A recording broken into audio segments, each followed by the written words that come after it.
સુરતના ખટોદરા પોલીસે બાતમીના આધારે 1.43 ગ્રામ મેફેડ્રોન ડ્રગ્સ સાથે 3ની ધરપકડ કરી.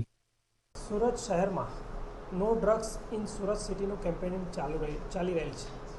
સુરત શહેરના નવનિયુક્ત પોલીસ કમિશનર શ્રી ગેહલોત સાહેબની સૂચના મુજબ સુરતમાં જ્યાં પણ ડ્રગ્સ કે ડ્રગ્સ પેડલર કે ડ્રગ્સની કોઈ પણ ગેરકાયદેસરની જે પ્રવૃત્તિ થાય છે તે માટે વોચ કરવા અમને મોટિવેટ કરેલા, જેના ભાગરૂપે ઝોન 4 શ્રી વિજયસિંહ ગુર્જર સાહેબના સ્ટ્રાઇકિંગ ફોર્સના તથા એલસીબીના માણસોએ જગ્યાએ સબજેલની ગલીમાં વોચ કરતા એક પેડલર 1.43 ગ્રામ ડ્રગ સાથે પકડાયેલ છે, જેની કિંમત 14,300 છે.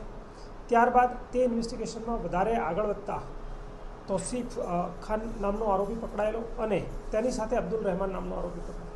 તે લોકો જ્યાંથી ડ્રગ લાવેલા હતા તેમાં મોહમ્મદ ચાંદ ઉર્ફે મોહમ્મદ અબીદનું નામ ખુલતા તેને પણ ગઈ રાતે પકડવામાં આવેલો હતો, જેમાં તેની પાસેથી 3.43 ગ્રામ એમડી પકડવામાં આવેલી હતી, જેની બંનેની કુલ કિંમત અંદાજિત 50,000 રૂપિયા થાય છે. આ ઉપરાંત 4 મોબાઈલ, રોકડ તેમજ વ્હીકલને કબજે કરતા કુલ્લે 2,37,690નો મુદ્દામાલ કબજે કરેલ છે અને એનડીપીએસ એક્ટ મુજબ પીઆઈ ખટોદરાએ આગળની તપાસ હાથ ધરેલ છે અને તેઓ વિરુદ્ધ કાયદેસરની કાર્યવાહી કરવામાં આવેલ છે. આરોપીઓ કેટલા સમયથી આ ડ્રગ્સનો ધંધો કરતા હતા, ક્યાંથી લાવતા હતા, કેવી રીતે વેચાણ કરતા હતા?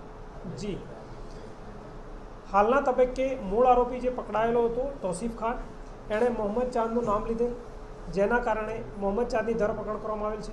મોહમ્મદ ચાંદ અત્યારે પોતે નશા કરેલી હાલતમાં હોય તેની વિગતે પૂછપરછ ચાલુ છે અને આવનાર સમયમાં તેઓ ક્યાંથી લાવતા હતા અને કેવી રીતે નેટવર્ક ચલાવતા હતા તે બાબતે પોલીસની તપાસ ચાલુ છે.